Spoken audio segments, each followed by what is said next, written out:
Bhagavad-gita and the other Vedic scriptures. And he even comes personally to this planet to reveal himself. Not only God's name, address, activities, and everything are publicly available in the esoteric teaching, but he comes personally also. Kṛṣṇa proved that he is the Supreme Personality of Godhead, and when Kṛṣṇa was present, he proved all these things by his activities. As we already discussed, aisvaryasya, samagrasya, viryasya, yasasah, sriyah, Visnu Purana 6.5.47. He proved by his unlimited activities that he is Bhagavan. In his capital city of Dwarka, he had 16,108 queens, and for each wife he built a big palatial marble palace, bedecked with jewels and gardens with parijata flowers from the heavenly planets. These are described in the Vedic histories of the Puranas. Now, nobody except God, Bhagavan, can maintain 16,000 wives in 16,000 palaces. Not only that, he expanded himself into 16,108 forms, and he was living comfortably with each wife, not that he neglected any of them. Each wife had 10 sons, and those children also each had 10 grandsons. So let's do the math.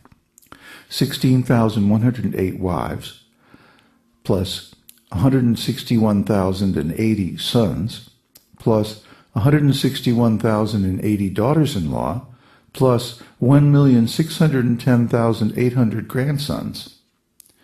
So Krishna's immediate family, the Yadu dynasty, had more than 1,949,068 members.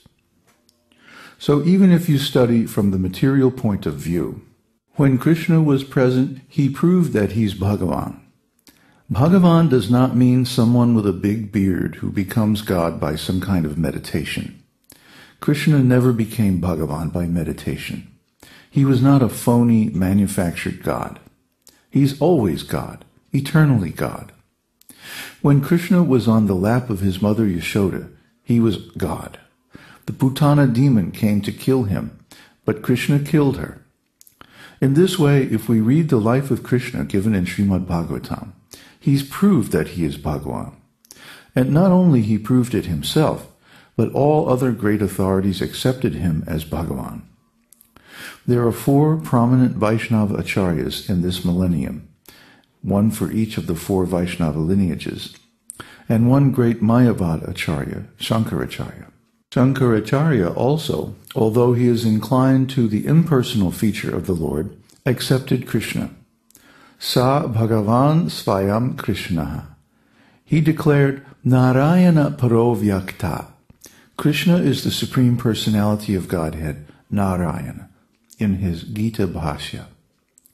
So all the Vaishnava acharyas, Ramanujacharya, Madhvacharya, Vishnu Swami, Nimbarka, and more recently Lord Chaitanya, accepted Kṛṣṇa as the Supreme Personality of Godhead. And when Arjuna heard Bhagavad-gita from Kṛṣṇa, he also accepted him as the Supreme Personality of Godhead. Param Brahma Parang Dhama Pavitrang Paramang Bhavan Purushang Sasvatang Divyam Adi Deva Majam Vibhum Ahustvam Rishaya Sarve Devarshir Naradastata Asito Devalo Vyasa Svayam Caiva Bravishime. You are the Supreme Personality of Godhead, the ultimate abode, the purest, the absolute truth. You are the eternal, transcendental, original person, the unborn, the greatest.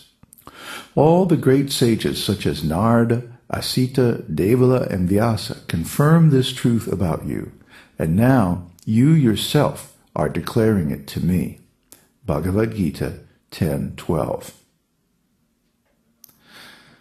So we should understand this concept, this unique Vedic concept of God, Bhagavan.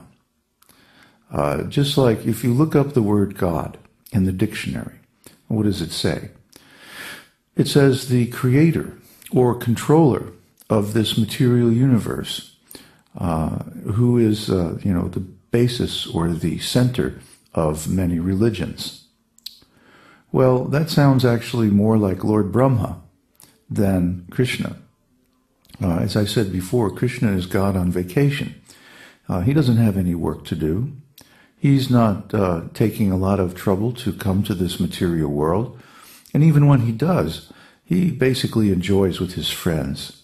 And with one or two small acts, he accomplishes a great mission that nobody else could accomplish. Well, this is Bhagavan.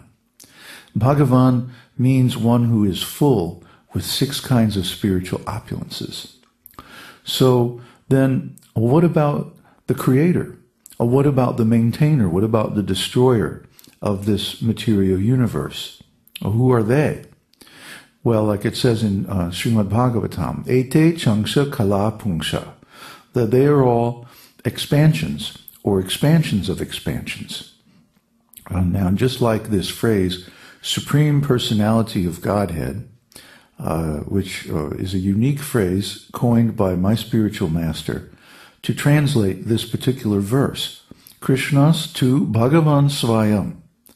Bhagavan Svayam is the original Sanskrit terminology for the Supreme Personality of Godhead. And similarly, Changsha Kalaha, this is translated as plenary portions and portions of the plenary portions. Well, what does that mean? Just like when an ambassador is sent to a foreign country with authorization to negotiate and make treaties and so forth on behalf of his government, he's called a plenary ambassador. What does that mean? Plenary means he has the power, the potency to commit his government to any kind of agreement or treaty. He speaks for the king or the governmental head. So similarly, the plenary expansions of Kṛṣṇa, the Vishnu forms and the other incarnations of Godhead, they're called plenary expansions because they have all the power of the Supreme Personality of Godhead. However, as analyzed by Rupa Goswami and other great sages, they do not have all the qualities of the Supreme Personality of Godhead. Only Kṛṣṇa has those. And if we analyze very carefully in comparative studies, we can see the differences. And this is discussed in detail in the Bhakti Rasamrita Sindhu, or the Nectar of Devotion. So one should study all these wonderful books to understand really what is God. God is not simply the creator and maintainer and controller of this material world. He's far, far more than that. He accomplishes all that with simply an expansion of his original self, his original form, Kṛṣṇa. Kṛṣṇa is the Supreme Personality of Godhead, Svayam Bhagavan. And even the great Vishnus on the ocean of milk and the causal ocean, and Lord Narayan, from whom all the material universes expand from the pores of his body, and all the pastime expansions and all the other expansions of Godhead offer their homage to Kṛṣṇa. Why? Because Kṛṣṇa is Svayam Bhagavan. He's the original Supreme Personality of Godhead. From him, everything has come, even the spiritual world and all the material universes. And by knowing him, we rediscover our perfect body.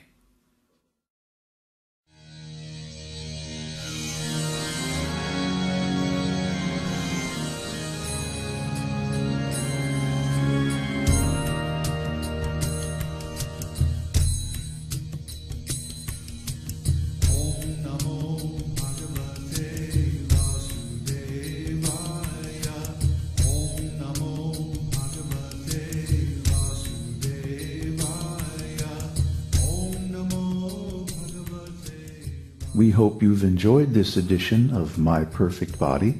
This is David Hughes, your host, reminding you to visit us on the web at esotericteaching.org, where you can purchase the complete Esoteric Teaching Introductory Seminar DVD and many CDs of transcendental music and mantras.